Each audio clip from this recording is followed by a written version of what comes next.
He became a Hashira in 2 months. Most slayers take years. Some never make it at all. And when he got there, he didn't celebrate. He barely reacted. Because for most of his time in the Demon Slayer Corps, Muichiro Tokito couldn't actually remember why he joined. He's the youngest Hashira in Corps history. He's also, for a long stretch of the story, missing a piece of himself that nobody around him can see. And the reason is a lot more devastating than simple forgetfulness.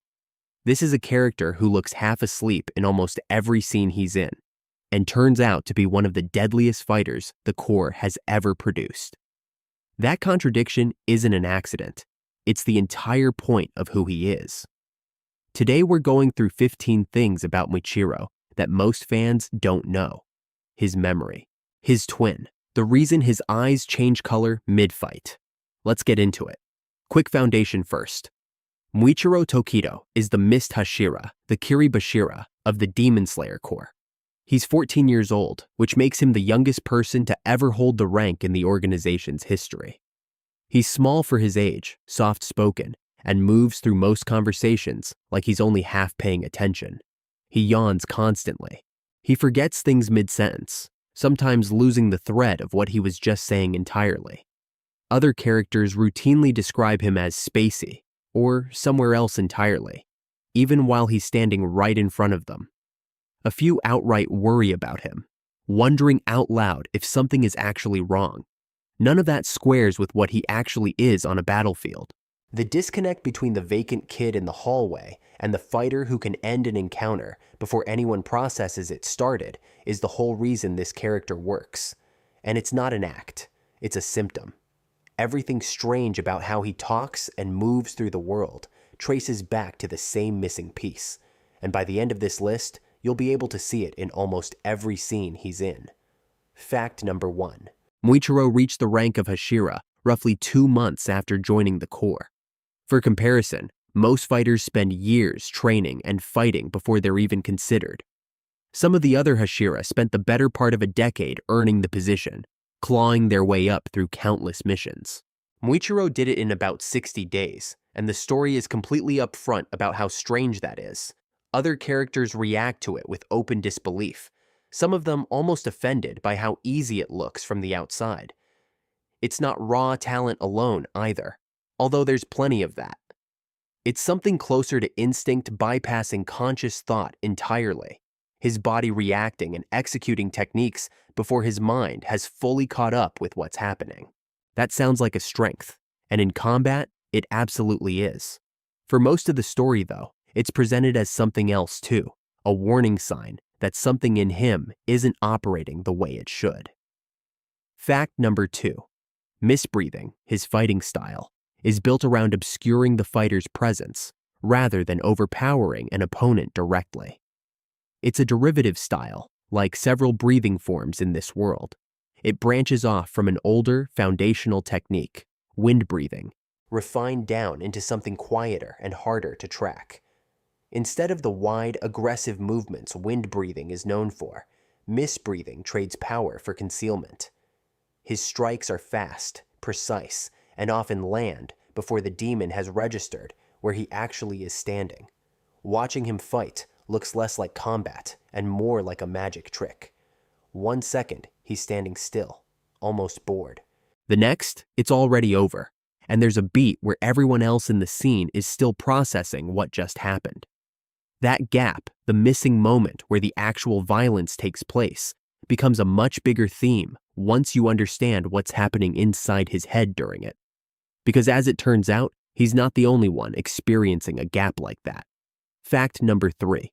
And this is the detail that changes how you read every scene with him. Muichiro doesn't remember his own childhood. Not vaguely. Not the way anyone forgets early memories over time. There's a hard wall in his mind, deliberate and total. He knows facts about his own life, that he had a family, that something happened to them without being able to access any of the actual memory behind those facts. It's information without emotion attached to it, like reading someone else's biography. He describes it at one point as feeling like his head is filled with mist, which is not a coincidence. His fighting style and his own mind share the exact same word, and once you notice that, it's hard to unsee it. This is why he seems distracted constantly, why he trails off mid-sentence, why he yawns in moments that should call for urgency. He isn't ignoring the people around him. Part of his brain is permanently occupied, trying and failing to open a door that won't open, running the same search over and over, hitting the same wall every single time. Fact number 4. Muichiro had a twin brother, Yuichiro. They were identical, same face, same voice, close enough that even people who knew them well struggled to tell them apart at a glance.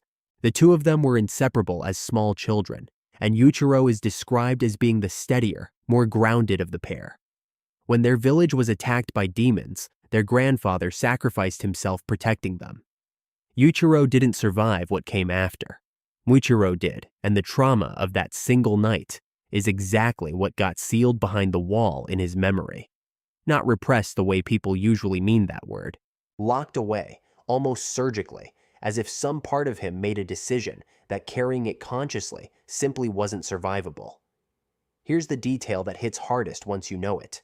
For most of the story, when Muichiro looks in a mirror, on some level, he's looking at a face that used to belong to two people. He just doesn't consciously know why that feels wrong.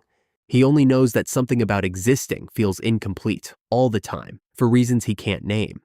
A low, constant static he's learned to live inside of rather than solve.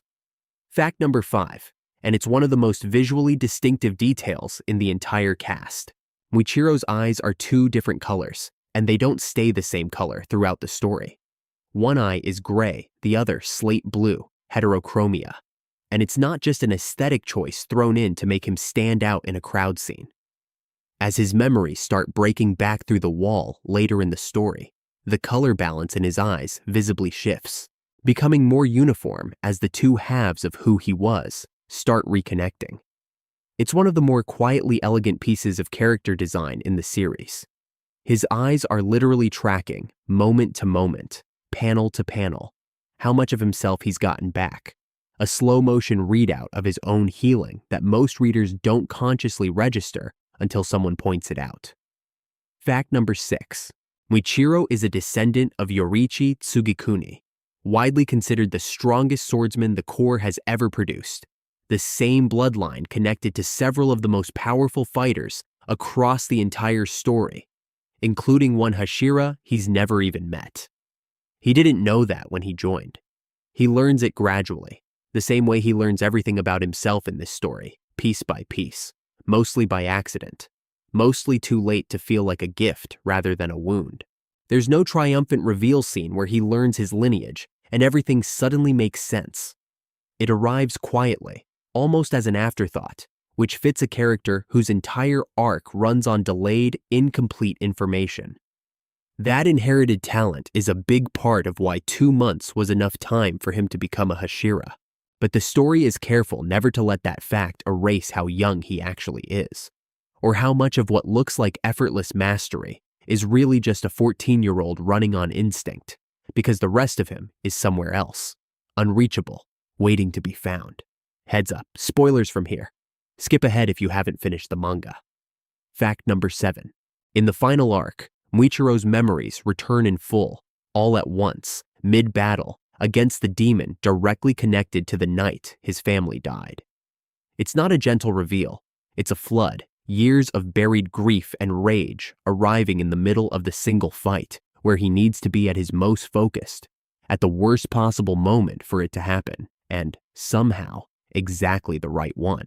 And instead of breaking him, it's the thing that finally lets him fight as a whole person for the first time since he was a small child, standing next to his brother. He also awakens a Demon Slayer mark during this arc, the same dark pattern that appears on the strongest fighters and comes with a devastating cost. And the timing isn't an accident. The story links his physical peak directly to the exact moment he stops being fragmented, as if his body was always waiting on his mind to finally catch up. A few quick production facts to close out. 8. In the Japanese dub, Muichiro is voiced by Kengo Kawanishi. 9. In English, he's voiced by Griffin Puatu. 10. At 14, he's tied for the youngest character to hold Hashira rank in the series, and his design deliberately keeps him drawn smaller and softer featured than the other Hashira, so the contrast with his fighting ability lands harder. 11. His hairstyle is asymmetrical on purpose, one side longer than the other, which fans have connected to the twin motif, a visual halfway point between two people rather than a single complete look. 12. He's frequently paired in official art with Genya Shinazugawa and Kanao Tsuyuri, the other two youngest core cast members, forming an unofficial trio the fandom nicknamed after their shared age bracket. 13. Mist Breathing's most advanced technique, the one he develops himself rather than inherits, is considered one of the fastest single-hit forms in the entire series. 14. Unlike most Hashira introductions, Muichiro's very first scene in the story plays his vacant, spacey demeanor for comedy, before the show reveals, gradually, that it isn't comedic at all. And 15. Muichiro is one of the only Hashira whose character arc is measured almost entirely in memory rather than in power. His strength was never really the mystery. What he'd lost was. That's what makes Muichiro different from almost everyone else on this list. He didn't get stronger by overcoming a weakness he understood. He got stronger while carrying a wound he couldn't even see, walking around for years as half a person, and somehow still becoming one of the deadliest fighters alive. The mist in his fighting style and the mist in his memory were never really two separate things. They were the same fog, worn two different ways, until the story finally let him step out of both. If I missed a fact you love, drop it in the comments. There's a good chance it ends up in a follow-up video. Subscribe if you want more Demon Slayer deep dives, and I'll see you in the next one.